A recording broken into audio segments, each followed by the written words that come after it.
Muslim itu pun jauh dari agama. Jauh dari agama. Jangan Bapak bilang Arab Saudi sekarang udah baik ya.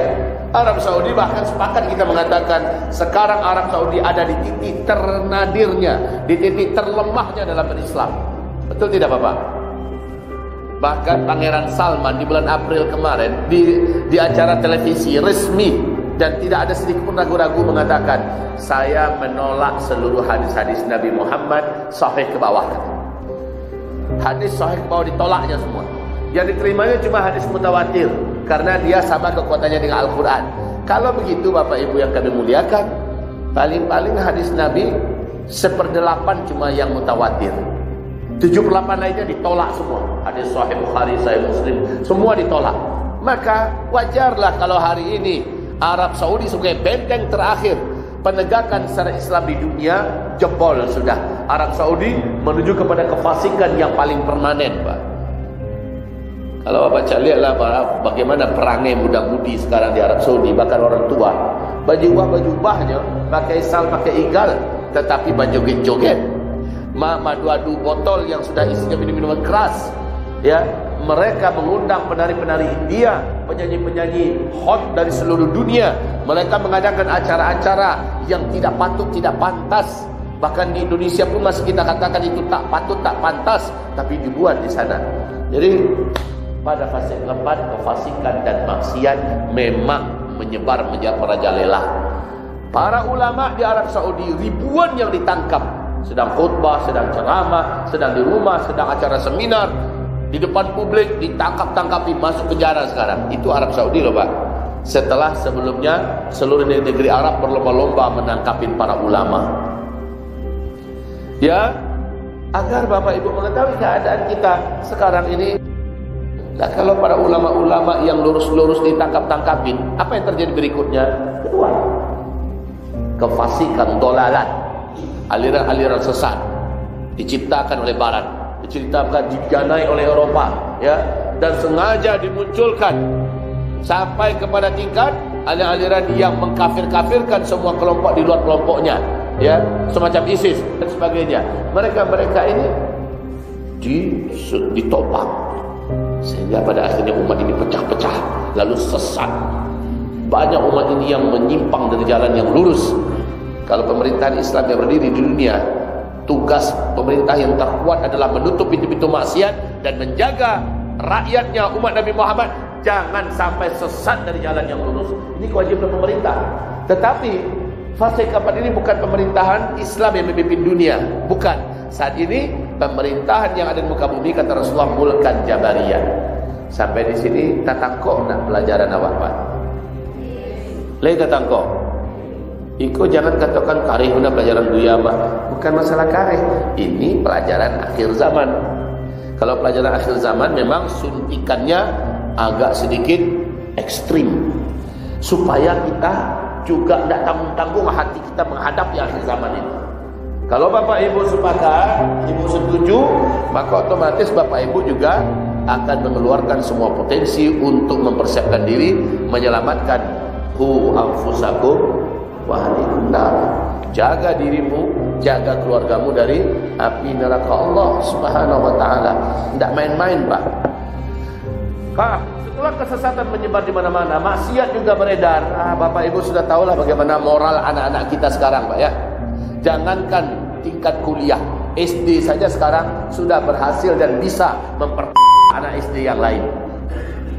Nggak tanggung-tanggung di depan kawan-kawannya rame-rame karena ada tontonan yang mereka tonton. Mereka dengan leluasa bergaul dengan handphone. Sesuatu yang paling kami khawatirkan, kita khawatirkan para pendidik generasi paling khawatir dengan handphone di tangan anak-anak. Dan hari ini karena daring ke daring, ya, apa yang mereka sebarkan dengan COVID dan sebagainya, akhirnya mereka dapat mengambil momen yang tepat untuk menghancurkan generasi. Kefasikan, kemaksiatan betul-betul sudah menjadi pakaian kehidupan. Maka bertahan pada akhir zaman ini luar biasa berat. Hadis Nabi tentang betapa beratnya umatku yang berislam pada masa itu, kata Nabi. Berat. Saking beratnya, orang yang sabar di antara mereka, orang yang istiqomah di antara mereka berhak mendapatkan 50 kali lipat pahalanya para sahabat masa ini, kata Rasulullah waktu itu. Allahu Akbar. Itu tanda apa, Pak? Tanda beratnya ujian yang akan dihadapi oleh umat Nabi di akhir zaman ini. Para sahabat masih ada Nabi Muhammad. Ada apa-apa sedikit, ada Nabi yang menyelesaikan. Ada apa-apa sedikit, ada Nabi yang menguatkan hati mereka. Ada apa-apa sedikit, ada Nabi yang mengarahkan mereka kembali kepada jalan yang lurus. Nah, kalau sekarang apa? Apa yang terjadi? Siapa yang mengiring umat? Siapa yang mengarahkan umat? Umat yang tanggung-tanggung ngaji, umat yang tanggung-tanggung menuntut ilmu, maka mereka sangat mudah dibuat sesat. Betul ya Pak ya? Bu? Bapak, Ibu yang kami muliakan.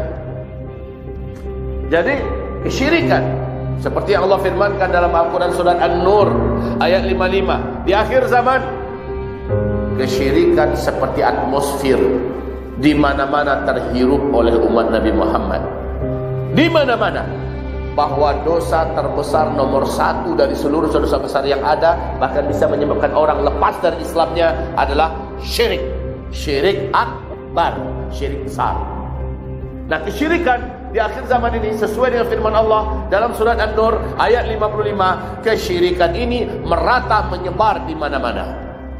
Bahkan orang-orang musyrik mendapat panggung di televisi, ya, menjadi tontonan yang menarik, tontonan dijadikan tuntunan, dan tontonan itu adalah kesyirikan.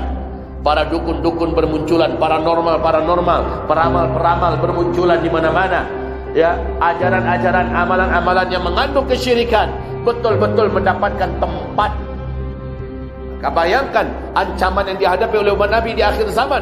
Bayangkan anak bapak ibu, ya, di mana para dukun-dukun, para ahli-ahli sihir bermunculan dalam bentuk yang perlente, tampang yang gagah dan gaya. Lalu mereka mengatrasikan kemampuan sihir mereka, menyebabkan banyak mahasiswa-mahasiswa, anak-anak muda tertarik dan ikut belajar, tertarik dan ikut menjadi pengikut sekte-sekte yang seluruhnya menjadi abdi-abdi setan. Ini adalah fase keempat, kesyirikan. Hasbunallah, ni'mal wakil, ni'mal maula, ni'mal nasir. Ingat wahai Bapak Ibu, kalau Bapak Ibu umpamanya selamat karena dari pelajaran-pelajaran Bapak selama hidup ini jadi pegangan, apakah ada jaminan anak Bapak Ibu bisa selamat? Sudah cukupkah Bapak Ibu memberikan bekal kepada anak Bapak Ibu? Akidah mereka kuat, iman mereka mantap, tauhid mereka lurus. Sudahkah cukup? Bila belum, Bapak Ibu akan bertanggung jawab di depan Allah nanti. Kita akan dituntut oleh Allah, ditanya oleh Allah Subhanahu wa taala pada hari kiamat kelak.